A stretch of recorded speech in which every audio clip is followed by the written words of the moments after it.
Assalamualaikum warahmatullahi wabarakatuh. Perkenalkan, nama saya Niko Bagas Prakoso, peserta Latsar CPNS Kementerian ATR BPN Angkatan 2, kelompok 4, golongan 2. Di sini saya akan memberikan rangkuman materi manajemen ASN, pelayanan publik, dan world of government.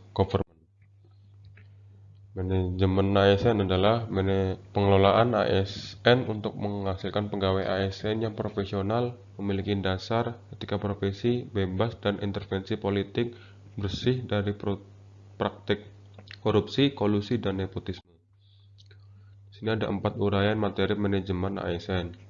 Yang pertama, kedudukan ASN, kedua, peran ASN, 3, hak dan kewajiban ASN, 4, kode etik dan kode perilaku ASN. Kedudukan ASN. Untuk dapat membangun profesional birokrasi, maka konsep yang dibangun dalam Undang-Undang ASN tersebut harus jelas. Berikut beberapa konsep yang ada dalam Undang-Undang Nomor 5 Tahun 2014 tentang aparatur sipil negara. Berdasarkan jenisnya, pegawai ASN terdiri atas 1. Pegawai negeri sipil PNS dan pegawai pemerintah dengan perjanjian kerja P3K. PNS merupakan warga negara Indonesia yang memenuhi syarat tertentu, diangkat sebagai pegawai ASN secara tetap oleh pejabat pembina kepegawaian untuk menduduki jabatan pemerintahan. Memiliki nomor induk pegawai secara nasional. Sedangkan P3K adalah warga negara Indonesia yang memenuhi syarat tertentu yang diangkat oleh pejabat pembina kepegawaian berdasarkan perjanjian kerja sesuai dengan kebutuhan instansi pemerintah untuk jangka waktu tertentu dalam rangka melaksanakan tugas pemerintahan. Dalam kehadiran P3K tersebut dalam manajemen ASN menegaskan bahwa tidak semua pegawai yang bekerja untuk pemerintah harus berstatus PNS, namun dapat berstatus sebagai pegawai kontrak dengan jangka waktu tertentu. Hal ini bertujuan untuk menciptakan budaya kerja baru, menumbuhkan suasana kompetensi di kalangan birokrasi yang berbasis pada kinerja. Pegawai ASN berkedudukan sebagai aparatur negara yang menjalankan kebijakan yang ditetapkan oleh pimpinan instansi pemerintah serta harus bebas dari pengaruh dan intervensi semua golongan dan partai politik. Pegawai ASN dilarang menjadi anggota dan atau pengurus partai politik.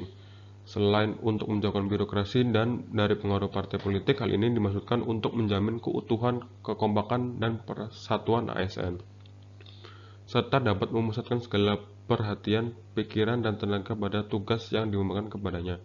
Oleh karena itu, dalam pembinaan karir pegawai ASN, khususnya di daerah yang dilakukan oleh pejabat berwenang, yaitu pejabat karir tertinggi. Berikut adalah peran ASN. Untuk menjalankan kedudukannya tersebut, maka pegawai ASN berfungsi sebagai berikut. 1. Pelaksanaan kebijakan publik. 2. Pelayanan publik. 3. Perekat dan pemersatu bangsa. Selanjutnya, pegawai ASN bertugas 1. Melaksanakan kebijakan yang dibuat oleh pejabat pembina kepegawaian sesuai dengan ketentuan peraturan perundang-undangan. 2. Memberikan pelayanan publik yang profesional, berkualitas. Dan 3. Mempererat persatuan dan kesatuan negara kesatuan Republik Indonesia. Hak dan kewajiban ASN. Hak PNS dan P3K yang diatur dalam Undang-Undang ASN sebagai berikut. PNS berhak memperoleh gaji, tunjangan, fasilitas. 2. Cuti. 3. Jaminan pensiun dan jaminan hari tua. 4. Perlindungan. 5. Pengembangan kompetensi. Sedangkan P3K berhak memperoleh 1. Gaji dan tunjangan. 2. Cuti. 3. Perlindungan. Dan 4. Pengembangan kompetensi. Berdasarkan pasal 92 Undang-Undang ASN, pemerintah juga wajib memberikan perlindungan berupa 1. Jaminan kesehatan. 2. Jaminan kecelakaan kerja. 3. Jaminan kematian. 4. Bantuan hukum. Berikut adalah kewajiban pegawai ASN yang disebutkan dalam Undang-Undang ASN.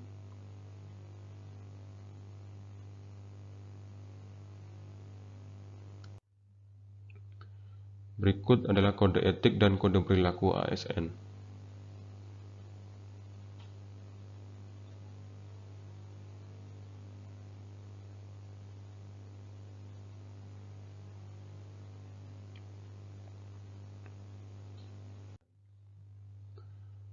Konsep pelayanan publik ada 3, yaitu pengertian pelayanan publik, 2 jenis barang atau jasa, 3 pelayanan publik dari sederhana menjadi kompleks.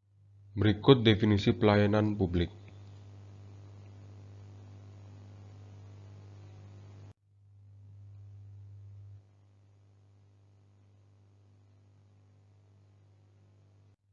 Jenis barang atau jasa. Menurut para ahli tersebut, barang atau jasa publik adalah barang atau jasa yang dimiliki rivalitas, dan eksklusibilitas yang rendah. Rivalitas yang rendah maknanya adalah barang atau jasa tertentu yang telah dikonsumsi atau digunakan oleh seorang individu tidak akan habis dan masih akan dapat digunakan oleh individu yang lain, tanpa mengurangi manfaat dari barang atau jasa tersebut serta kepuasan individu yang menggunakan kemudiannya. Sedangkan eksklusibilitas yang rendah maknanya produsen atau pemilik barang atau jasa tersebut sulit untuk melakukan upaya guna menjaga banyak orang yang dapat menikmati barang atau jasa dihasilkannya, sebab biaya untuk mencegah individu-individu lain tidak dapat menikmati barang atau jasa yang mereka hasilkan jauh lebih mahal dibanding keuntungan yang mereka akan peroleh. Jika ada barang atau jasa yang memenuhi 2 karakteristik tersebut, maka kemudian disebut sebagai barang atau jasa publik. Dengan kata lain, barang atau jasa publik dapat dikonsumsi secara bersama-sama atau disebut joint consumption. Kebalikannya, barang atau jasa yang memiliki ciri-ciri tingkat eksklusibilitas dan rivalitas yang tinggi, maka barang atau jasa tersebut dimasukkan dalam kategori sebagai barang atau jasa privat. Cara konsumsi yang demikian disebut sebagai individual consumption. Di antara 2 jenis barang atau jasa tersebut, ada barang atau jasa yang kita buat sebagai barang atau jasa semi privat, yaitu barang atau jasa yang memiliki karakter tingkat eksklusibilitas tinggi tetapi rivalitasnya rendah. Sedangkan barang atau jasa yang eksklusibilitasnya rendah tapi berrivalitas tinggi kita sebut barang atau jasa semi publik. Berikut adalah tabel klasifikasi barang atau jasa.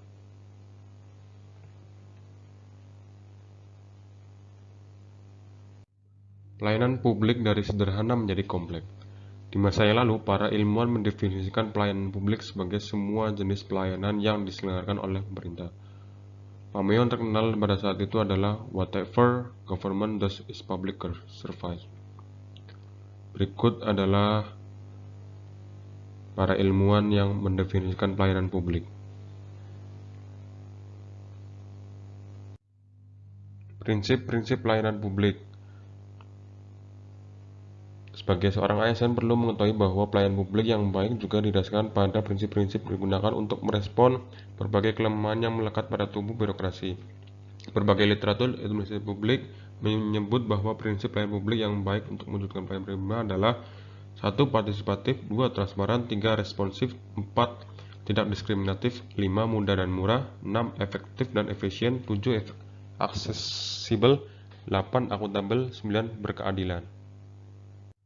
Berikut adalah konsep WOG atau disebut Whole of Government. 1. Mengenal WOG, 2. Pengertian WOG, 3. Mengapa WOG, 4. Bagaimana WOG dilakukan. Mengenal WOG. WOG adalah sebuah pendekatan penyelenggara pemerintah yang menyatukan upaya-upaya kolaboratif pemerintahan dari keseluruhan sektor dalam lingkup koordinasi yang lebih luas guna mencapai tujuan-tujuan pembangunan, kebijakan, manajemen program, dan pelayanan publik. Berikut adalah pengertian WOG.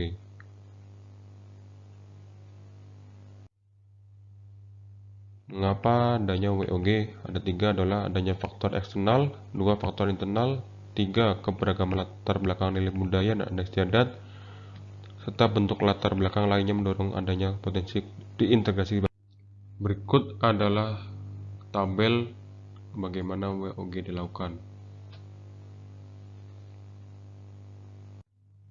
Sekian dan terima kasih dari saya. Assalamualaikum warahmatullahi wabarakatuh.